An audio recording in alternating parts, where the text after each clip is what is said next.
And we are back, ladies and gentlemen. It is Champions League time once again. After an enthralling weekend of Premier League action, we dive straight back in to European football. And not only that, this is the fun week of Champions League where all of the matches that we saw last week are going to be replayed again this week, but this time with the home and away team swapped.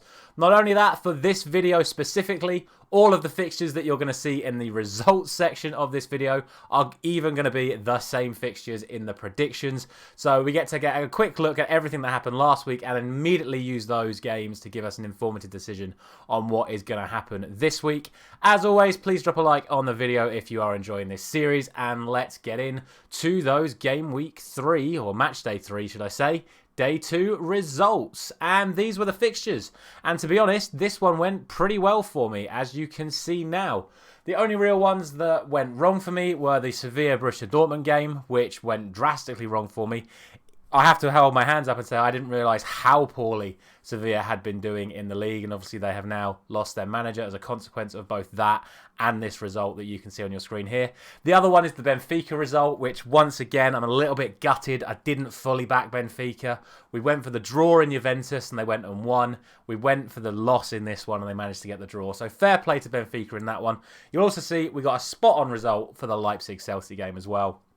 So all in all, a matchday score of 8, which is a very good one if I have to say so myself, which brings my season score now up to 32. As always, let me know down in the comments how you got on, and let's have a look at all of these fixtures again in reverse for matchday 4, day 1. So we start with Dinamo up against Salzburg once again. It was 1-0 last time out, a very scruffy affair, a very defensive-minded affair. Both teams doing everything in their power to stop the other team from scoring whilst trying to hit the opposing sides on counters. Salzburg were enough to get the win last time out. However, with Dinamo now having the home advantage, I am actually going to go for a 1-1 draw in that one. I think this game is one of those ones where all of the results are possible, so I've played it safe. I've gone down the middle on that one. Next up, I think we have probably the hardest game to predict because we really don't know the starting lineups for either of these teams.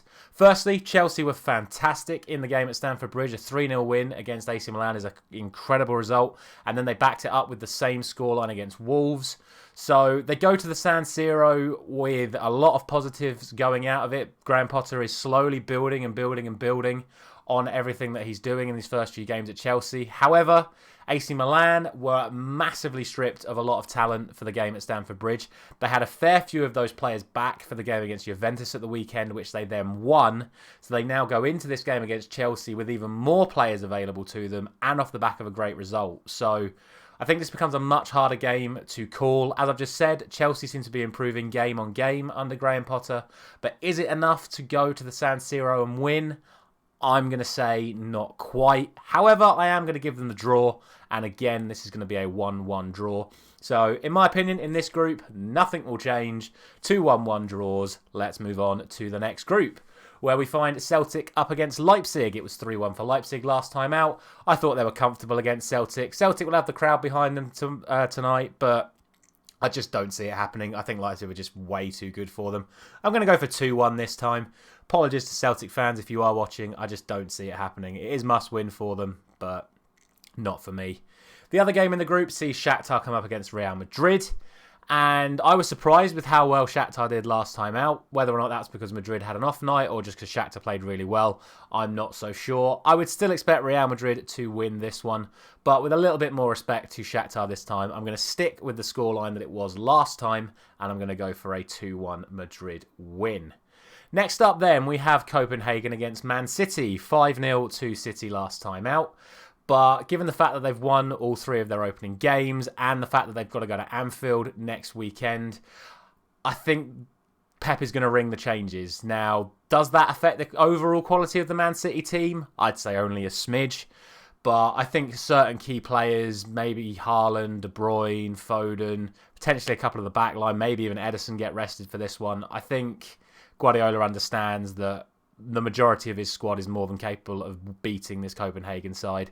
So with that said, I'm going to go for 4-0 to Man City. I'm not going to go as heavy because I think other players are going to be playing.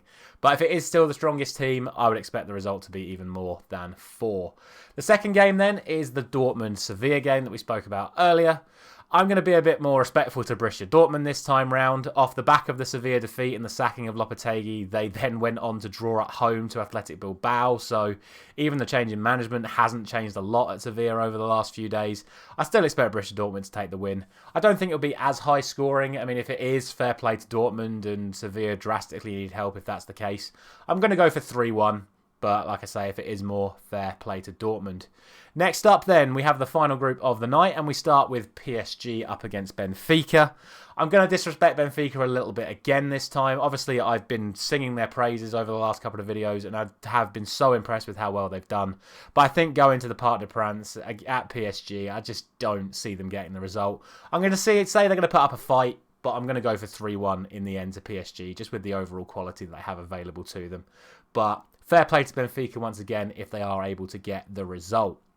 And speaking of a team that needs a result, we go to Juventus up against Maccabi Haifa once again. 3-1 last time out, but a very, very scruffy, should I say, 3-1 win for Juventus last time out. They were then comfortably beaten 2-0 by AC Milan at the weekend and are now in drastic need of a result. And given how difficult Maccabi Haifa made it for PSG when they travelled to there, I think this is going to be a really tough night for them. I have to go by the fact that I think overall quality dictates Juventus will win this one, but I'm only going to go for a 2-1 win, and genuinely, I say this, it would not surprise me to see Maccabi Haifa get some sort of result out of this game, and that is testament to how poorly Juventus have done so far this season. And that is going to be it for today's video. As always, please let me know down in the comments what you think is going to happen. All of these fixtures will be available in the description of the video, allowing you to quickly copy and paste them down and then tell me what you think is going to happen. That is going to be all for today. Thank you very much for watching, and I will see you tomorrow.